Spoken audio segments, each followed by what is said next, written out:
Hi friends, welcome back to my channel.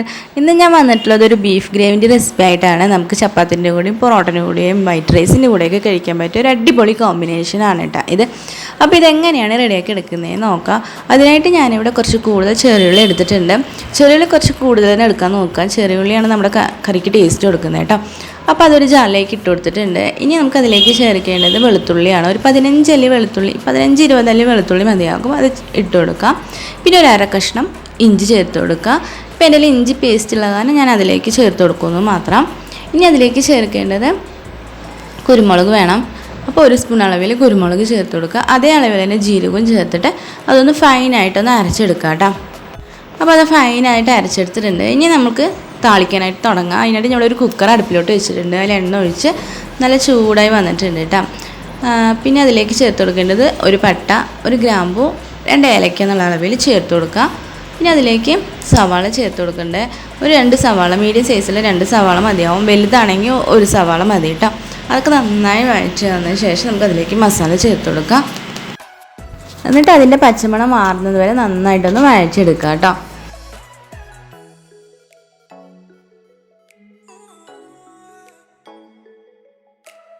അപ്പോൾ അതിൻ്റെ പച്ചമണമൊക്കെ ഒന്ന് മാറി വന്നതിന് ശേഷം നമുക്കതിലേക്ക് പൊടികൾ ചേർത്ത് കൊടുക്കുക. എരിവിനാവശ്യമായിട്ടുള്ള മുളക് പൊടി, ഒരു 1-1.5 സ്പൂൺ അളവിൽ മല്ലിപ്പൊടി, 1/4 സ്പൂൺ മഞ്ഞൾപ്പൊടി, 1 സ്പൂൺ അളവിൽ ഗരം മസാലയും ചേർത്തിട്ട് നന്നായിട്ടൊന്ന് വഴറ്റിയെടുക്കുക കേട്ടോ.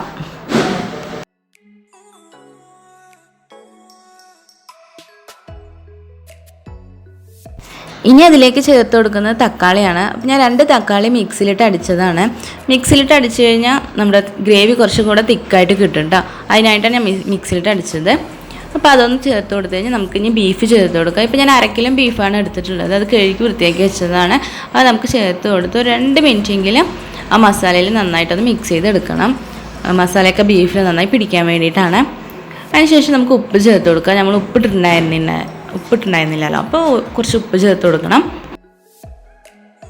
ബീഫ് ഇട്ട് കൊടുക്കുന്ന ആ സമയത്ത് തന്നെ നമ്മൾ 1 ടേബിൾ സ്പൂൺ അളവിൽ തൈര് ചേർത്ത് കൊടുക്കുകയാണെങ്കിൽ ബീഫ് വെന്ത് കഴിയുമ്പോൾ അതൊന്ന് സോഫ്റ്റായിട്ട് കിട്ടും കേട്ടോ. അപ്പോൾ നോക്കൂ, നമ്മുടെ ബീഫിൽ നിന്നുള്ള വെള്ളമൊക്കെ ഇറങ്ങി നല്ല തിളച്ച് വന്നിട്ടുണ്ട്. ഇനി അതിലേക്ക് ഒരു കുറച്ച് വെള്ളം കൂടി ചേർത്തിട്ട് നമുക്കൊന്ന് അടച്ച് വെച്ച് 5 വിസിൽ വരുന്ന വരെ വേവിച്ചെടുക്കാം.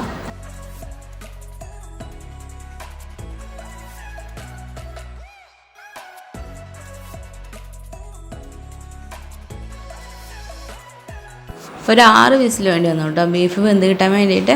അപ്പോൾ അത് ബീഫൊക്കെ നന്നായി വെന്ത് നല്ല തിക്കായിട്ട് തന്നെ വന്നിട്ടുണ്ട് നമ്മുടെ ഗ്രേവി. ഇനി തിളപ്പിക്കൊന്നും വേണ്ട. ഇനി നമുക്കതിലേക്ക് കുറച്ച് മല്ലിയിലയും കറിവേപ്പിലയും ഇട്ട് കൊടുക്കുക. എന്നിട്ട് ഒരു പാത്രത്തിലേക്ക് മാറ്റാം കേട്ടോ.